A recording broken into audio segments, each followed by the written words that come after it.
Saya memutuskan untuk menyatakan berhenti dari jabatan saya sebagai Presiden Republik Indonesia terhitung sejak saya bacakan pernyataan ini pada hari ini, Kamis 21 Mei 1998. Maklumat Kebangsaan Kebangkitan Pergerakan 98. Kami, anak-anak bangsa yang terlibat dalam peristiwa Gerakan Mahasiswa 98, dalam rangka memperingati 25 tahun reformasi yang bertepatan dengan peringatan Hari Kebangkitan Nasional 20 Mei 2023. Dengan ini menyampaikan maklumat kebangsaan kepada seluruh bangsa Indonesia.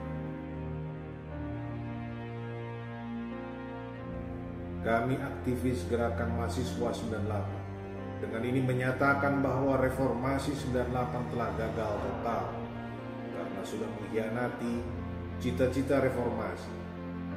Bahkan lebih dari itu sudah mengkhianati cita-cita kemerdekaan seperti yang diamanatkan dalam preambul Undang-Undang Dasar 1945. Atas kegagalan reformasi dengan segala kerendahan hati, kami meminta maaf kepada seluruh bangsa Indonesia.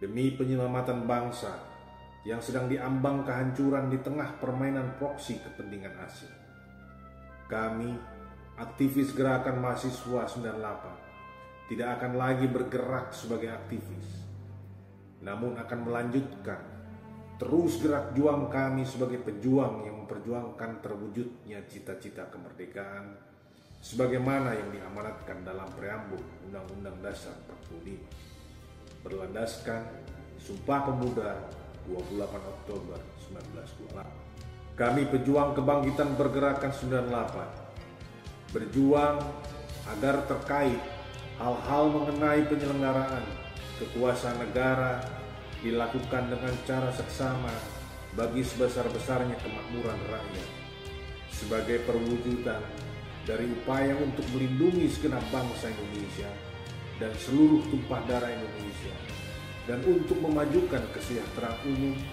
mencerdaskan kehidupan bangsa.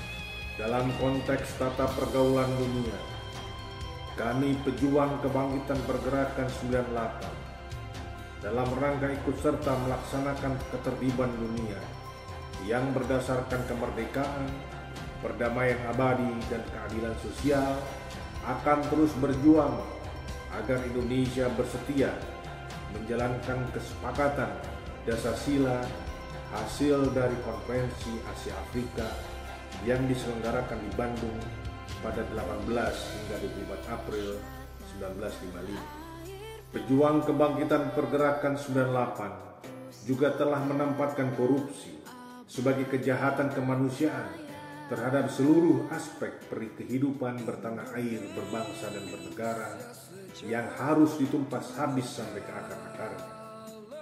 Upaya pemiskinan terhadap pelaku kejahatan korupsi melalui perampasan aset mutlak perlu dilakukan.